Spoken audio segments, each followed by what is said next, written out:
Hello everyone and welcome to classification using dichotomous keys and cladograms. So today right now we're gonna focus on dichotomous keys. So have you ever wondered what some kind of plant or animal was called? We currently have 1 million species identified and named on Earth, but we believe that there's anywhere between 10 to 100 million different species on Earth within the last 5 years. We have identified 9 new species of arachnid. So because we are still identifying new animals, we can't possibly memorize all of them.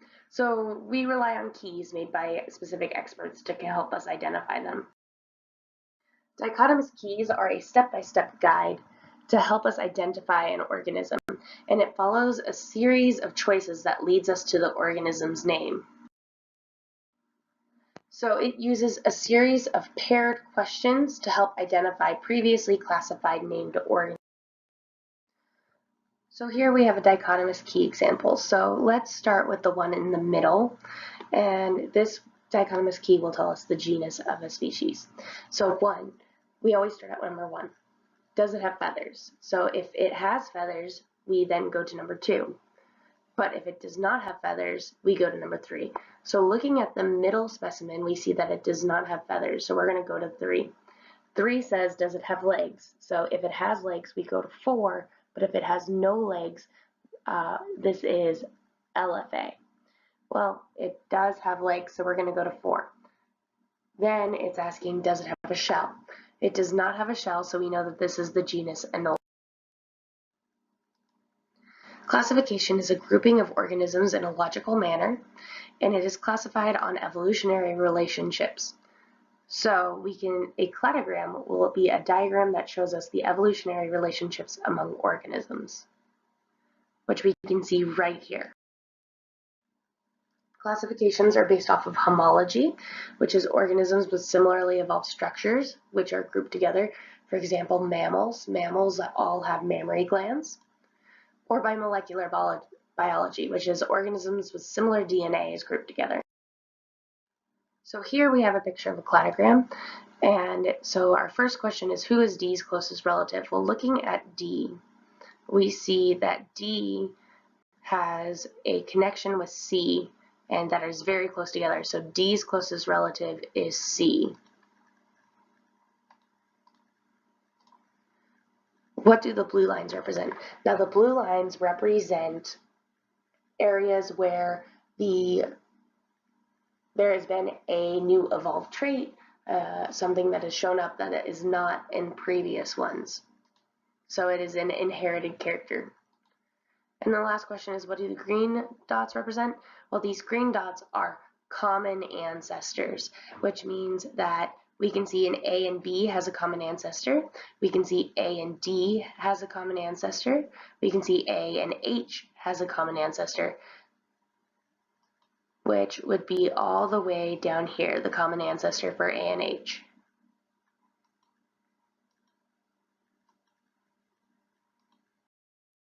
Now, to go a little more into detail about taxonomy is the scientific classification of animals.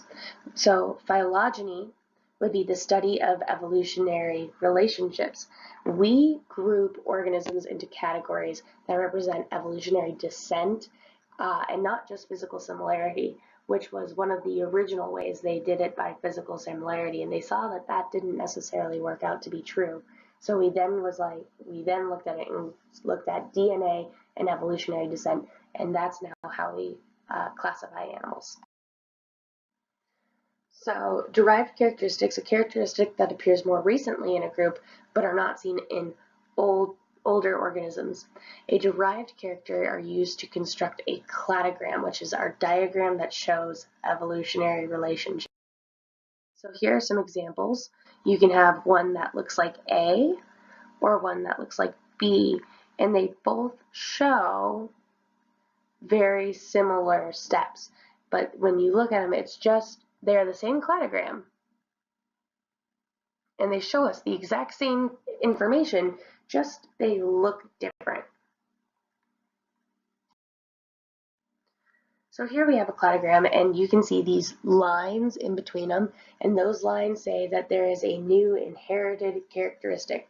So this very first line that we see on the very bottom right here, this says that there is the inherited characteristic of a backbone. Here we have the inherited characteristic of a bony skeleton. So everything after this line going this way has a bony skeleton.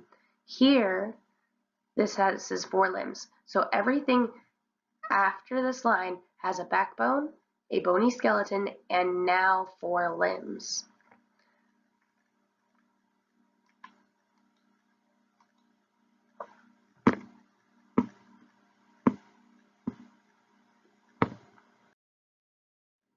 So here we have a cladogram of modern vertebrates.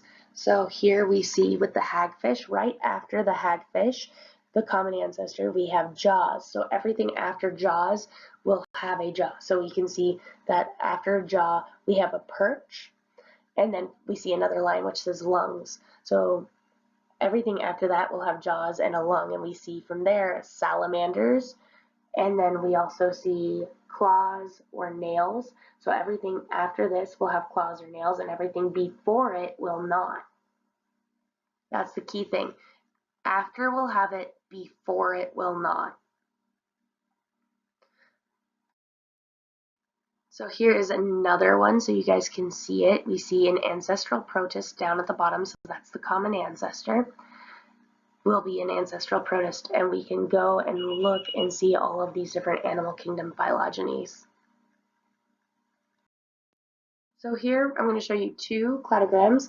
Before we end our PowerPoint, we're going to look and try to figure out which one is more correct. Is it the classification based off of analogous structures or the one based off of homologous structures?